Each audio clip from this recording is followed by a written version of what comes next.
News 7 Tamil, பொறுப்பும் பொது நலமும். மனித உறவுகள் மேம்பட நல்ல சமூகத்தை உருவாக்கும் வகையில் சேலத்தில் உள்ள சுவர்களில் பொன்மொழிகள் இடம்பெற்றுள்ளது. இது பொதுமக்களிடையே நல்ல வரவேற்பை பெற்றுள்ளது. இது பற்றி ஒரு செய்தி தொகுப்பை பார்க்கலாம். சினிமா விளம்பரங்கள், வர்த்தக விளம்பரங்கள் மட்டுமே செய்த சுவர்களை மட்டும்தான் நாம் அதிகம் பார்த்து இருப்போம். ஆனால் மனிதர்களை நல்வழிப்படுத்தும் வகையில் சேலத்தில் உள்ள முக்கிய சாலைகளில் சுவர்கள் அமைந்துள்ளன. இதற்கு காரணம் சேலத்தைச் சேர்ந்த சித்திர கலைஞர் பசுபதிநாதன். தந்தை கட்டளையை ஏற்று பொதுமக்களுக்கு பயன் தரும் வகையில் சுவர்களில் பழமொழிகளை எழுதி வருகின்றார். 40 ஆண்டுகளுக்கும் மேலாக சினிமா விளம்பரங்கள் எழுதி கொண்டிருந்தவர் கடந்த 22 ஆண்டுகளாக சுவர்களில் பொன்மொழிகளை எழுதி வருகிறார். இவர் பொன்மொழிகளை MMM கார்னர் என்ற தலைப்பில் சுவரில் எழுதி வருகிறார். இவருடைய பழமொழிகளை படிக்க ஒரு ரசிகர் கூட்டமே உண்டு. பசுபதிநாதனின் பழமொழிகள் தாங்கள் செய்வது சரியா தவறா என அறிந்து கொள்ளும் அளவுகோலாக உள்ளதாகவும் மனதிற்கு ஆறுதல் தரும் வகையில் உள்ளதாகவும் கூறுகின்றனர் பொதுமக்கள். நைட் ஆனால் ரொம்ப கஷ்டமாக இருக்கும். அந்த டைம்லலாம் வீக்லி ஒன்ஸு இல்லைன்னா கஷ்டமாக இருக்கிற டைம்லலாம் இந்த பக்கம் வந்து அவரோட என்ன எழுதியிருக்காருன்ட்டு இதுக்குன்னே வருவோம் பார்க்குறதுக்குன்னே.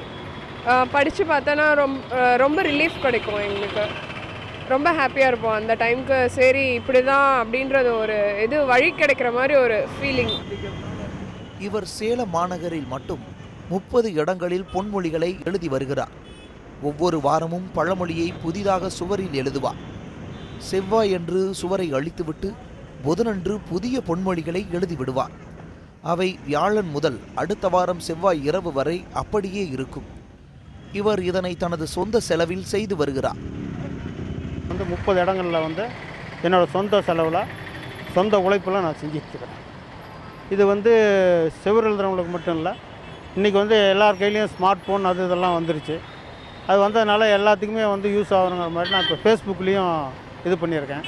ஃபேஸ்புக்லேயும் இதை அப்டேட் பண்ணி இது பண்ணியிருக்கேன். அதில் எனக்கு 12,000 லைக்ஸ் எனக்கு வந்திருக்கு. ஒரு தனிப்பட்ட நபருக்கு இந்த 12,000 லைக்ஸ் வந்தது ஒரு சாதனையாக நான் நினைக்கிறேன். பழமொழிகளை அனைத்து தரப்பு மக்களுக்கும் புரியும்படி 2 வரிகளில் இவர் எழுதி வருகின்றார். பொதுமக்களுக்கு நல்ல கருத்துக்களை தரும் இந்த பழமொழி சுவர்கள் போதி சுவர் என கூறுகின்றார் இதனை விடாமல் படித்து வரும் ரசிகர் ஈசன்.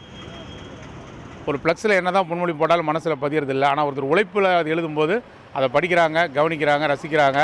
அந்த சுவரு பக்கத்துலலாம் பள்ளிக்கூடங்கள் இருக்குது, மருத்துவமனைகள் இருக்குது, முக்கியமான மக்கள் வர இடத்துல இருக்கிறதுனால எல்லாருக்கும் அவங்கவுங்க பிரச்சனைக்கு ஒரு தீர்வு கிடைக்கிற மாதிரி பொன்மொழிகள் மனித உறவுகளை மேம்படுத்தக்கூடியதாக, ஒரு சமூகத்தில் ஒரு நல்ல சமூக ஒழுக்கம் கட்டுப்பாடு நிறைந்த ஒரு சமூகம் உருவாகக்கூடிய வகையில் இந்த பொன்மொழி அமைஞ்சிட்ருக்கு. தற்போது பசுபதிநாதன் ஃபேஸ்புக் உள்ளிட்ட சமூக வலைதளங்களிலும் இந்த பழமொழிகளை பரப்பி வருகின்றார். இருந்தபோதிலும் இவருக்கு இந்த சுவர் விளம்பரம் தான் தனி மவுசு. சேலம் மாநகரத்தில் இருக்கிற முக்கிய சாலைகளில் இந்த 2 வழி பழமொழிகள் பொதுமக்களிடையே நல்ல வரவேற்பை பெற்றிருக்கு.